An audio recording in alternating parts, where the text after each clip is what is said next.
All right, that's my fault. We're going to talk about Haney's viewership with George Kambosos. Fulton responds to people wanting to see him fight Inoue. And also Ronnie Shields saying that David Morrell isn't ready for David Benavidez. So let's get it popping.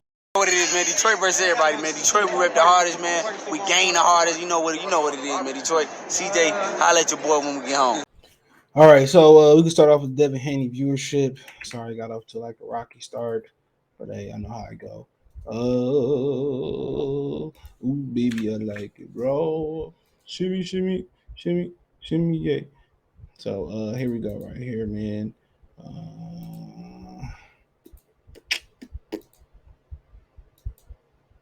Let's get it. The numbers are in. The numbers are in, my friend. HaneyKambosos does 1,322,000 viewerships, peaked at 1,355,000 on ESPN. This robot Keith Idich says Devin Haney, George Kambosos didn't exactly produce the 12 scintillating rounds of action, but they did deliver the viewing audience ESPN executives sought for their lightweight title unifications. And this immediate research revealed Tuesday that their 12 round main event attraction and average audience of 1,322,000 and peak audience of 1,351,000. Haney won unanimous decision and Kambosos boxed on Sunday afternoon at Marvel Stadium in Melbourne, Australia. The bout aired live Saturday in the United States. Nielsen numbers include only viewers who watched Kambosos do ESPN's English language linear channel, not those who saw it on ESPN Deportes or ESPN Plus, the network streaming service. Viewers of Haney-Kambosos have lowered but comparable to their audience that watched the Cure Stevenson and Oscar Valdez Jr. Lightweight Championship match April 30th on ESPN. Stevenson 12 round unanimous decision defeat of Valdez drew an average audience of 1,353,000 and peaked at 1,440,000 44,000 viewers. Stevenson 1809 9 KOs and Southpaw from New Jersey. Newark, New Jersey, excuse me, easy outbox Valdez. We all know that. So, it says Haney's previous 6 fights was on the zone. We all knew that. ESPN's telecast Haney-Kambosos during the 11th round of the Showtime main event. So Showtime Premium Cable Channel, owns by the same parent companies, Paramount Global, Boxing.com, has almost 30 million subscribers. ESPN is a basic cable network, has more than 80 million subscribers. So they trying to sell an excuse on why that Fulton and Danny Roman didn't do the greatest numbers in the world because they're owned by Boxing Scene. Like I said before, we get it. You ain't got to continue to save face. And those numbers, nobody else on ESPN doing those numbers, not named Shakir Stevenson. Shakir Stevenson fight, obviously he had a more known opponent than Oscar Valdez, and obviously I think he more known than Devin Haney just off the fact that he been fighting on the platform. So Devin Haney first crack on the platform, you know what I'm saying? He did pretty well. There wasn't a lot of ESPN coverage for the fight neither. So yeah, he did pretty well. You know what I'm saying? Did real good. So, it's ESPN and PBC was doing better numbers on CBS, a regular TV channel, which I don't get CBS why they don't put boxing on there no more because all they shit is I don't know how they numbers doing, but CBS screams senior citizen. That's what it screams. It screams a senior citizen network, man. But those are great numbers for them, man. If he fight on there more regularly, he gonna get his notoriety, bro, fighting on there. But you know, he go back to the zone, and the word on the street is the zone really don't really want him over there. That's just a rumor. They can care less. They really want to pitch Canelo and Triple G, and they really think that's gonna save the company. If it don't, they're gonna be mad.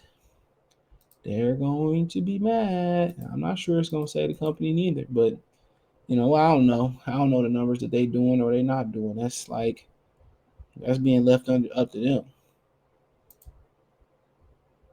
But that exposure, he gonna rise. And like Kobe said, he said that he should be on like the NBA Finals game. He should be on the NBA Finals, man, at Game 3. If you got to go to Boston, I'm gonna wait till they go back. He need to capitalize on the momentum. Nah, they should be in Boston. But when you just travel that far too, you don't go nowhere. You probably just glad to be at home. and that's it. I don't blame him. You travel, you just want to relax for a minute, but they're gonna rematch again. You got to go back to Australia. Maybe they can make an adjustment, but I ain't really mad at it. Shit, a lot of people say he don't deserve a rematch. His contract says different. His contract says different. So it is what it is. You got to honor the contract. A lot of people that were saying Deontay Fury had to honor his Deontay trilogy contract. Got to keep the same energy. People could say the way Deontay got destroyed in the second fight. Most people said he lost in the first fight. Um, most people could have made the case that he didn't deserve the rematch. So we got to be consistent, man. A lot of y'all ain't consistent. I know it's exceptions to the rules and all that, but it is what it is. But good viewerships for Haney, good viewership for Kambosos. I don't think we got viewerships for Lubin and Fondor. It was another fight we didn't get viewerships for neither. I don't really remember at this point. But yeah, man, hell of a viewership for them, man. And I said before, if it was more exciting, more people would have gravitated towards that. But people could blame Haney for not taking chances. I don't blame him for not taking chances, just for the fact he was on the road. He couldn't take no chance. I seen what happened with Malik Scott, Derek Chisora. Seen what happened with George Groves in his own country versus Carl Froch in the first fight. We see little fishy things going overseas. So, like I said, people don't understand it, bro. And they don't try to understand it. They turn around, well, this is boring. This is boring. And I was thinking, like Lomachenko, Teofimo Lopez, that wasn't too much fireworks. Canelo fights don't be exciting either. He do end up knocking them dudes out, though. So you can't really, hate on that. But like I said before, man, just keep doing you. People always want to say what's boring. I'm a fan of the sport. I'm a hardcore. That was hitting. Don't get hit at his heart. Like I said, Mayweather and Pacquiao was boring. Well, Pacquiao should have did something to make it exciting. He said, "Oh, my shoulder was hurting after the fight." You should have told people before the fight your damn shoulder was hurting, but you ain't want to mess up your money. So, like I said before, Kambosos, he should have did something to make Devin Haney more offensive. They always want to blame the brother, but never want to blame the other. You feel what I'm saying? So I mean, that is what it is, and still was a good fight. It was a good fight because you want to see if Devin Haney can keep it up, or was he gonna get caught? That was it. But Kambosos wasn't no puncher like that. He ain't hurt Devin once. She ain't even try to throw neither. But like I said, Mayweather took his time and Mayweather took his time and Mayweather took his time and y'all niggas defended Mayweather. That's my thing about it. Y'all defended Mayweather.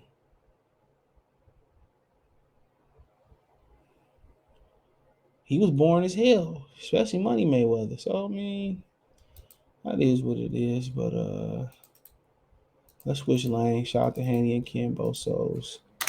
Switch lanes over here, mine. So let's talk about Stephen Fulton. He said, "I need undisputed first before we discuss any other options." So he telling me right in there he want MJ. All right, he want Majran John Akadamalab. He beat Danny Roman. And I thought he beat Danny Roman easy. People were saying, well, Danny Roman, it was close. I don't care what the judges say. Danny Roman got banged out his frame, and those are the facts about it. But he right, people hearing people say, well, we want to see you fight Fulton. We want to see you fight. I mean, Inoue, we want to see Fulton fight Inoue. That's been a big thing on Twitter. People want to see the fight. So, he said that he want to go for undisputed first. So, and Inoue said he going for undisputed with Paul Butler. And Paul Butler, who holds WBO at 118 bantamweight, he said he down to fight Inoue. So there you go. So could be getting two undisputed fights. Could be getting two undisputed champions in the ring if Al Heyman allow it and the Inoue top rank, ESPN and his handlers allow it. So it's a scintillating matchup. You want to know, can the Inoue handle the slick style? You got the power, Fulton got the skill set and the full work. He fight at any range. He can try to smother Inoue, use his size and keep him on the inside and try to smother his work, but smother his power. But Inoue might be one of the people who can punch in close corners. So it's an interesting fight, bro. A lot of money involved. Might have to be a home and home if they do it twice. It depends what a Inoue wants to move forward. If they want the money, they probably gonna go to Japan. They want the notoriety and the platform. That's gonna have to be on CBS or ESPN or both, or going both at the same time. But they're not gonna share those television rights regardless. So it's a good fight. It's a doable fight. it's a fight that should put the little man division on top, and they deserve to be on top because they've been fighting each other. They've been fighting each other. They got to money straight, money funny, but they deserve it, bro. So at the end of the day, bro, you can't fought both of them going for undisputed. Can't fought if Inoue want to if you want a tune up at 122, 120, first, or folks say he can't make the weight, so he gonna run against Figueroa, run against Navarrete, run against Gary Russell. Inoue probably be up there in no time. So eventually they're gonna have to meet. But I'd love to see them meet, sooner than later. Um, so yeah, I'd love to see that. But they both good fighters, man. But it's a good matchup. Boxer puncher, really power puncher versus a complete boxer. And it's Fulton. He ain't got the power, but he got everything else, skill set and all that. Um, so that don't really surprise me none, man. But that's probably one of the best fights to make. Probably one of the top 5 fights to make in boxing. Um, so probably one of the top 5 fights to make in boxing.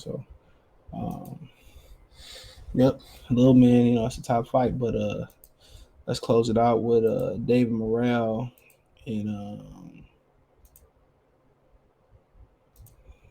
Ronnie Shields on David Morrell. I didn't know he trained David Morrell until I seen the picture before his last fight. He says Morrell's trainer on fighting Benavidez next. I don't want to rush him into something.